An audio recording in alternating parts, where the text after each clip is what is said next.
사랑의 하나님 아버지, 말씀의 자리, 기도의 자리로 우리를 인도하여 주심에 감사합니다. 새로운 하루를 시작하며 하나님의 뜻을 구하는 이 귀한 자리가 우리를 진정 살게 함을 고백합니다. 바쁜 일정, 분주한 마음 때문에 하나님과 교제하는 시간이 사라지지 않도록 항상 깨어 기도하게 하여 주시옵소서. 나를 위해 피 흘려 희생하신 예수님의 사랑을 기억하며 예수님을 닮아 그 사랑 실천하며 살아가게 하여 주시옵소서. 예수님의 이름으로 기도합니다. 아멘. 하나님의 말씀 신명기 24장입니다. 신명기 24장 10절부터 마지막 22절까지. 신명기 24장 10절부터 22절까지 한 절씩 교독하겠습니다. 내 이웃에게 무엇을 구워줄 때에 너는 그의 집에 들어가서 전당물을 취하지 말고 너는 밖에 서 있고 내게 꾸는 자가 전당물을 밖으로 가지고 나와서 내게 줄 것이며 그가 가난한 자이면 너는 그의 전당물을 가지고 자지 말고 해질 때에 그 전당물을 반드시 그에게 돌려줄 것이라. 그리하면 그가 그 옷을 입고 자며 너를 위하여 축복하리니 그 일이 내 하나님 여호와 앞에서 내 공의로움이 되리라.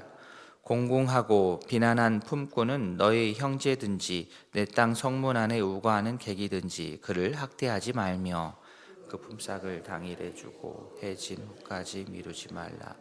이는 그가 가난함으로 그 품삯을 간절히 바람이라. 그가 너를 여호와께 호소하지 않게 하라. 그렇지 않으면 그것이 내게 죄가 될 것입니다. 아버지는 그 자식들로 말미암아 죽임을 당하지 않을 것이요 자식들은 그 아버지로 말미암아 죽임을 당하지 않을 것이니 각 사람은 자기 죄로 말미암아 죽임을 당할 것이니라. 너는 객이나 고아의 송사를 억울하게 하지 말며 과부의 옷을 전당 잡지 말라. 너는 애굽에서 종되었던 일과 내 하나님 여호와께서 너를 거기서 속량하신 것을 기억하라. 이러므로 내가 내게 이 일을 행하라 명령하노라. 내가 밭에서 곡식을 벨 때에 그 한 뭇을 밭에 잊어버렸거든 다시 가서 가져오지 말고 나그네와 고아와 과부를 위하여 남겨두라. 그리하면 내 하나님 여호와께서 내 손으로 하는 모든 일에 복을 내리시리라. 내가 내 감람나무를 떤 후에 그 가지를 다시 살피지 말고 그 남은 것은 객과 고아와 과부를 위하여 남겨두며 내가 내 포도를 딴 후에 그 남은 것을 다시 따지 말고 객과 고아와 과부를 위하여 남겨두라. 같이 봅니다. 너는 애굽 땅에서 종되었던 것을 기억하라. 이러므로 내가 내게 이 일을 행하리라 하노라. 아멘. 자, 약속의 땅이라고 해서 모든 것이 다 자동으로 준비되는 것은 아닙니다. 하나님의 백성들이 직접 땀을 흘려서 이루어 가야 하는 영역이 훨씬 많이 있습니다. 사람들이 모여서 같이 살아가는 곳이다 보니 별별 일이 많지 않겠습니까? 서로 협의하고 또 해결해야 될 일이 많지 않겠습니까? 인간의 어떠한 이기적인 본성이라고 하는 것은 누가 가르쳐 주지 않아도 다 각자가 가지고 있기 때문에 하나님의 법을 기준으로 해서 자신을 돌아보지 않으면 아주 자연스럽게 각자의 그러한 이기적인 본성이 드러나게 됩니다. 그렇기 때문에 다른 방법이 없습니다. 하나님의 말씀으로 내 자신을 그리고 내가 속한 공동체를 부지런히 돌아보는 방법밖에는 없습니다. 이웃에게 무엇을 구워준다고 할때 그냥 줄 수도 있겠지만 구워준다고 할 때는 담보를 잡아야 되는데 오늘 말씀에서는 전당물이라는 단어를 썼습니다. 돈을 구워준 사람의 입장에서 자리에서 생각해 보면 담보의 가치가 있는 것을 이제 담보물이 되어야만 이제 마음이 좀 놓일 것으로 생각합니다. 불안하지 않을 것입니다. 그래서 구워준 사람이 자신이 담보물을 잡고 싶은 마음이 있게 마련입니다. 그런데 오늘 하나님 말씀에서는 그렇게 하지 말아라. 10절과 11절에서 그렇게 하지 말라 말씀합니다. 아무리 채무 관계로 얽혀 있어도 이 채무자의 그 개인의 집은 함부로 침해되어서는 안 되기 때문입니다. 채권자는 채무자가 전당물을, 담보물을 직접 가지고 나올 수 있도록 배려하고 집 밖에서 집을 함부로 들어가지 않고 담보물을 지정하지 않고 밖에서 좀 기다려주는 게 최소한의 예의였습니다. 게다가 채무자가 가난하여서 잡히다가 마지막에 자신의 외투를 잡혔다고 하면 채권자는 해가 져서 새로운 날이 오기 전에 그것을 돌려주어야 됩니다. 그 외투는 단순한 담보물이 아니요, 그 채무자의 생명과도 같기 때문입니다. 기온이 저녁에 떨어져서 몸을 따뜻하게 하지 못하면 생명을 잃을 수도 있습니다. 아무리 돈이 중요하다 하더라도 생명만큼 하겠습니까? 돈을 빌려준 자에게는 단순한 담보물일 수 있겠지만 외투를 내어준 채무자에게는 그의 목숨과도 같은 그러한 외투, 겉옷이기 때문입니다. 만약에 이 겉옷을, 외투를 해가 지기 전에 딱 배려하는 마음으로 그에게 다시 돌려주면 이 받는 사람은 어떻겠습니까? 그 받은 외투를 가지고 그 추운 저녁을 이제 나게 될 텐데 참 감사한 마음이 가득할 것이고 도리어 이 돈을 빌려준 그 사람, 그러면서 이 외투를, 이 저녁을 따뜻하게 나라고 다시 돌려준 그 사람을 위해서 감사의 기도를, 복을 비는 기도를 할 수밖에 없는 겁니다. 하나님께서는 또 이 과정을 지켜보시고 참 흐뭇해 하시고 또 모든 것을 기뻐하실 겁니다. 즉 하나님의 백성들은 모두 이렇게 살라는 것입니다. 너무 야박하게 하지 말고 가난한 자의 사정을 헤아려 주며 함께 더불어 살아가는 주의 백성이 되어야 하겠습니다. 그것이 하나님의 마음입니다. 하나님의 성품입니다. 하나님께서 원하시는 백성의 모습임을 우리 모두가 꼭 가슴 깊이 기억할 수 있기를 원합니다. 다음으로는 일용직 노동자에 대한 말씀입니다. 하루 벌어 하루 사는 사람들에게 임금이 체불된다는 것은 매우 타격이 큽니다. 사장이라고 항상 물론 여유롭지는 않겠지만 그래도 직원들만 하겠습니까?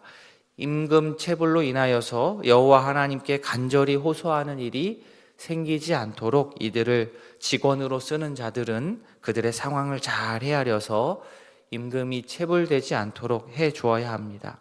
왜냐하면 이것은 한 사람의 문제가 아니라 그 사람에 딸린 그의 가족 모두, 한 가족의 생계에 직결이 되는 일이기 때문입니다. 또 누구든지 자기 죄의 결과는 자신이 감당하는 것에서 끝이 나야 됩니다. 부모의 죄 때문에 자식이, 혹은 자식의 죄 때문에 부모가 처벌받는 일은 없어야 할 것입니다. 그리고 힘이 없다고 하여서 객이나 고아의 송사를 너무 함부로 가볍게 취급하거나 억울하게 해서도 안 됩니다. 저당 잡을 것이 없다 하여서 과부의 옷을 저당 잡는 일은 그 끝에는 절대로 일어나지 않아야 할 일입니다. 이렇게 하나님께서 세세하게 우리가 각 사람들이 모여서 공동체를 이루어서 살아갈 때에 만나게 되는 일들에 대해서 이 기준들을 잡아주시면서 이 말씀을 하시는 이유, 하나님의 백성들이 이 말씀을 이렇게까지 지켜야만 하는 이유, 근거를 18절 말씀으로 말씀해 주셨습니다. 18절 말씀 보시면 너는 애굽에서 종되었던 일과 내 하나님 여호와께서 너를 거기서 속량하시는 것을 어떻게 하라고요? 기억하라. 이러므로 내가 내게 이 일을 행하라 명한다. 그냥 무조건 명령하고 너 무조건 따라라 이게 아니라 또 옛날 생각해야 돼. 너 애굽에서 종되었던 그 시절 생각하고 하나 더, 거기에서 여호와 하나님 내가 너를 어떻게 인도했는지를 기억해. 그거를 알면 내가 너에게 지금 행하라고 하는 이 명령이 가혹하거나 부담되거나 어려운 일이 아닌 거야 라고 하나님께서 말씀하시는 거죠. 앞에서 이러한 모든 명령들을 이스라엘 백성들이 지키는 것은 이스라엘 백성들 편에서 무조건적으로 희생을 하고 손해나는 일이 절대 아닙니다. 충분히 할 수 있습니다. 그럴 만합니다.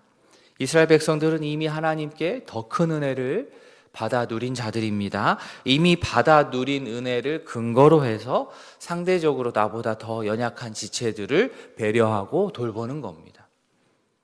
밭에서 곡식을 베었는데 한 묶음을 아차 하고 가지고 오지 않았다라고 한다면 굳이 또 다시 가가지고 싹 긁어오지 말라는 거예요.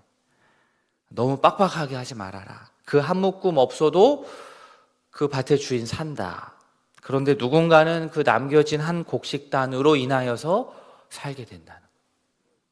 그런 너그러운 하나님의 성품을 본받아 살아간다면 그것은 절대 인생 가운데 손해나는 일이 아니요, 오히려 더 큰 이득입니다.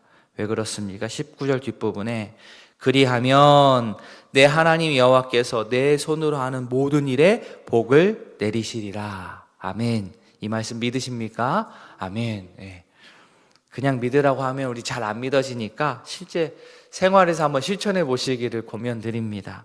하나님께서 내가 이렇게 하나님의 말씀 따라 살았을 때에 나에게 어떠한, 우리 인생에 어떠한 도움을 주시는지, 어떠한 복을 내려주시는지 저는 분명하게, 우리 성도님들 분명하게 경험하리라 저는 확신합니다. 사회적으로 연약한 지체를 돌봐야 하는 것은 절대 우리에게 일방적으로 주어지는 숙제가 아닙니다. 이미 우리는 아주 큰 은혜를 입은 자들이기 때문에 그 은혜에 대한 정당한 반응을 할 뿐입니다. 그 정당한 반응을 우리가 잊지 않고 행하는 것이 하나님 앞에서 배은망덕한 자가 되지 않는 길입니다. 22절 마지막에서 또 강조하시죠. 너는 애굽 땅에서 종되었던 것을 기억하라. 말씀을 맺습니다. 우리가 하나님의 자녀가 되기 전에 나의 상황을 그 적나라하게 알면 알수록 우리는 더욱더 하나님의 성품을 묵상하고 본받아서 살아가게 되고 또 이미 받은 은혜를 마땅히 나누며 너그러운 마음으로 또 더불어 살아가게 될 것입니다. 오늘 말씀에 따라 하나님의 눈길이 머무는 그 지체에게 우리의 눈길과 도움의 손길 또 배려의 손길이 임할 수 있기를 진심으로 소원합니다. 아멘.